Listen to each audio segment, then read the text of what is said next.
day this past week, and I want to share one with you right now. This obviously is a very rusted old axe head, and it was found by my buddy Gil on the banks of the Saginaw River. It had fallen over the riverbank, and it fell over the riverbank at a spot where Gardner Williams had the first sawmill operating in Saginaw County, and his uncle, I believe it was, Harvey Williams, was the first blacksmith here in Saginaw. And so that would go back probably to the 1830s in that era. So this fell out of the bank where the lumber mill was, and where Harvey Williams, who everybody knew as Uncle Harvey, practiced blacksmithing. So there's a strong possibility that this is one that was used either at the Williams lumber endeavor, or that it was indeed made by Uncle Harvey Williams. It is unquestionably blacksmith made,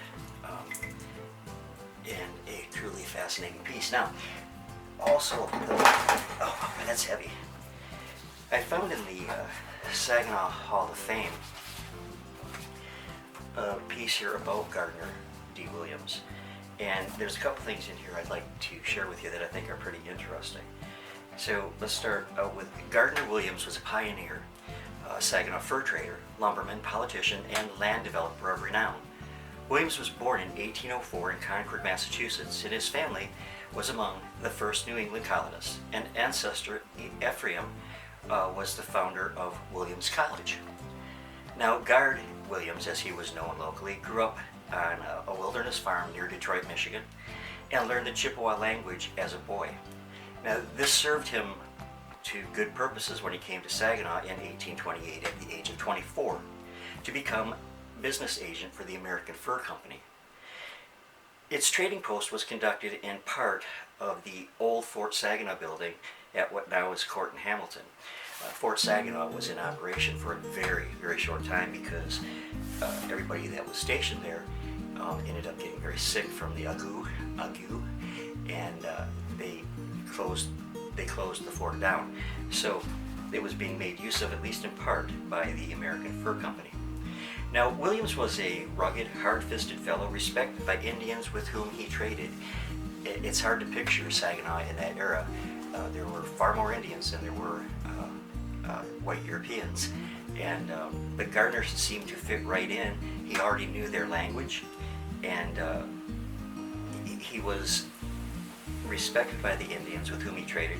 He had a reputation for fairness, and with a brother Ephraim, he took over interest of the American Fur Company post in 1828, and also bought the rival trading post of Louis Campeau, a volatile Frenchman who helped arrange the Treaty of Saginaw with the Indians in 1819. When Gardner first came here, he was had immediately won the confidence of the Chippewa Indians who occupied this area by living as they did. He wore their clothes and he spoke their language. So years later, he became the first mayor of Saginaw City. He was also a judge, postmaster, and the first supervisor of Saginaw Township. Historians also give him credit for owning the first farm in Buena Vista Township here in Saginaw County, and he also ran there a grist mill and operated a ferry across the Saginaw River. No bridges at that point in time, of course. In 1834, Gardner and his brother built and operated the first sawmill on the Saginaw River in 1834. And they soon added the grist mill, also the first of its kind here in Saginaw, and that was to grind wheat, corn, and buckwheat that was grown by his fellow pioneers. Now, Gardner used his vast influence with the Indians to help the government negotiate the biggest land deal ever recorded in Saginaw. In 1836, the Chippewa and Ottawa Indian tribes turned over to the federal government a large part of the northern Lower Peninsula and all of the Upper Peninsula for the, at the time I suppose, staggering sum of $1,601,000. So they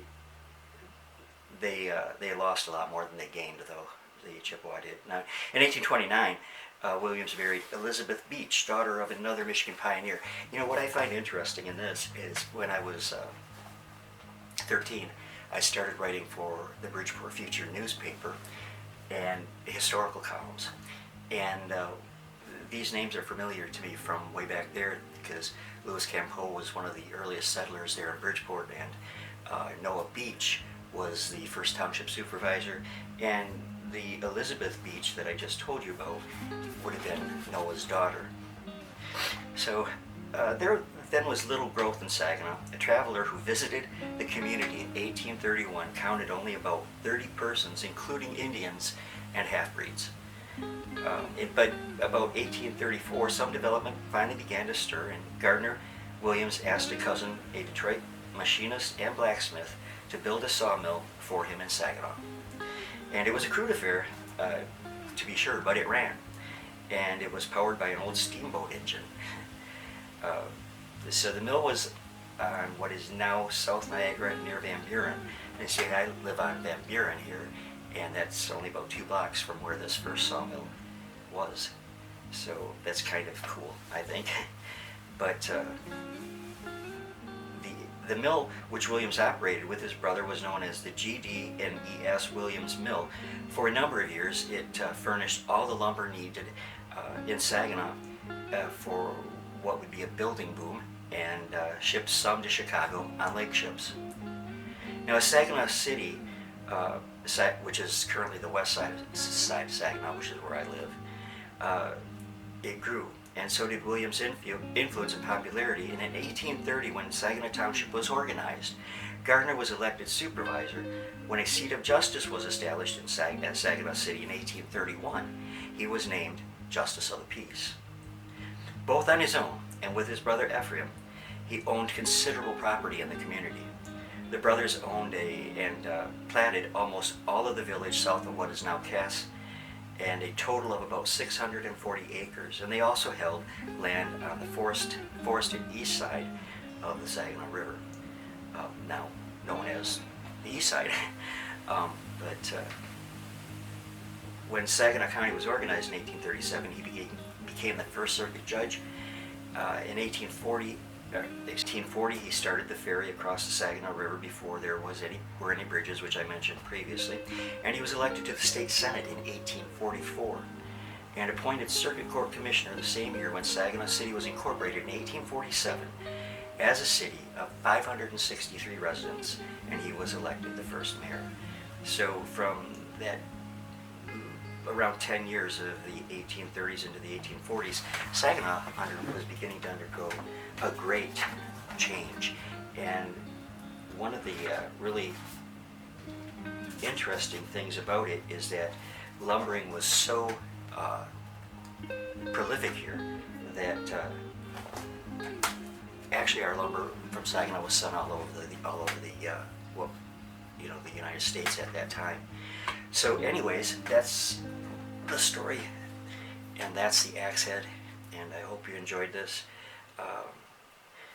They have a collection of about 20 blacksmith-made axe heads here, and this is going to join that collection as possibly made by Uncle Harvey Williams. So that's it for this time. Love you all very much. God bless you, and God willing, I will see you again real soon.